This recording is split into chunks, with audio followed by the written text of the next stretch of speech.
I want to put a disclaimer for this. Obviously, I am not a priest, so don't take my word as gospel. I'm just saying what I'm doing. This is more like what I'm doing and just like what I've heard and what I've researched and this and that.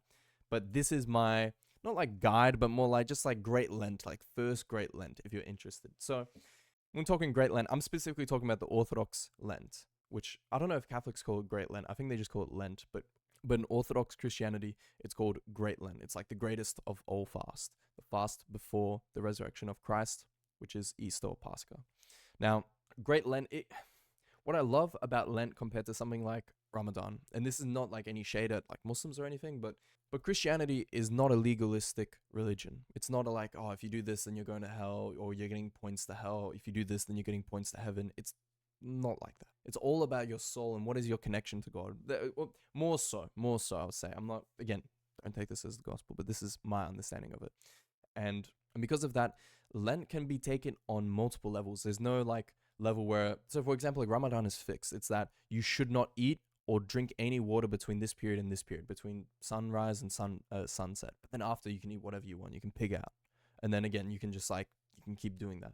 Lent is, number one, it's not about, there's no pigging out in Lent. There's none of that. I'm not going to say, I'm not sure if in Islam, the pigging out is like allowed or not allowed, where you could just like feast like crazy. Because I know that's what like a lot of Muslims will do during iftar. But in Lent, it's like the whole period, you really should be like minimal, very minimal. So it's usually like, okay, if you're eating 3 meals a day, bring it to 2 or 1 meal a day. Again, it's up to your discretion.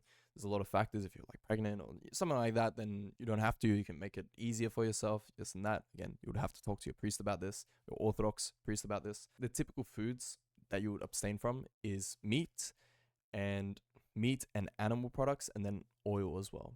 Now, again, there's a lot of like availability in how you want to proceed with fasting. Now, I talked to my priest about it. He recommended that for my first time, I should only abstain from animal products and meat. So I still eat oil, although typically, like, I think next year I'll try and do no oil as well. And that's more like you're getting into proper territory. That's what people that are serious about it, that's what they'll do. They'll, no oil. I think alcohol as well, and then no sexual relations. But again, the whole point of Great Lent is self-discipline, it's self-control. Can you say no? And food, it's not about food. It's actually not about food at all. And it's not like, okay, oh, let's say you eat one piece of meat or something, or you eat like a cheeseburger by accident or something like that. Are you gonna hell? No, it's not how it works. Or it's like, oh, someone made me this and like I have to take. Let's say you have to take it. Are you gonna hell if you eat it? Or like, are you gonna like, or should you waste it? Again, it's not like that at all. But yeah, so essentially, it's you're vegan for 40 days and vegetarian for 7 days before that. So it's like 47 days vegan, 40 days. 47 days vegetarian, 40 days vegan. I don't know how to explain. Like, so it's vegan. Yeah, it's vegan 40 days, and then the 7 days before Lent starts, you're vegetarian. And so far it's been pretty fine. It's not too bad. Alongside that, I've done days where I'll just fast completely. So usually it's like, it might be like a Wednesday or a Friday, I just won't eat anything. And again, fasting is very important.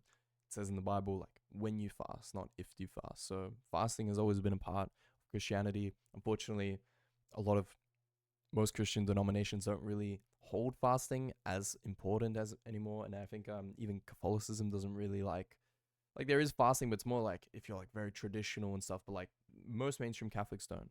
Although I'd like to say it's definitely true that how many Orthodox Christians do the fasting is also a bit like, I'm not sure about the exact statistics. I would definitely say it's definitely not high. It depends on like the religiosity and stuff, obviously. But I would say that it's very likely that Orthodox fast the most out of all Christian denominations, because of how important and how much it's stressed.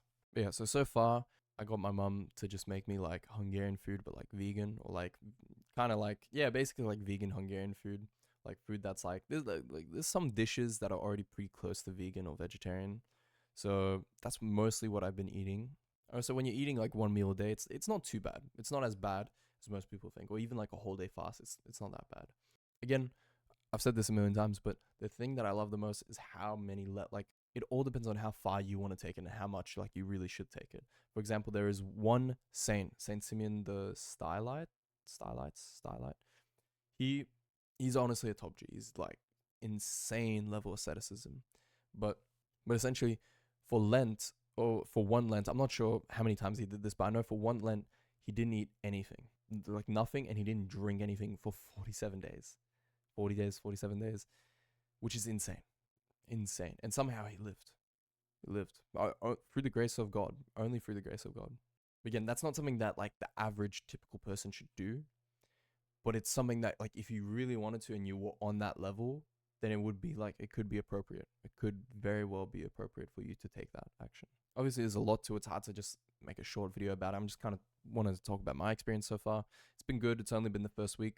There's also church services like every single day during Lent.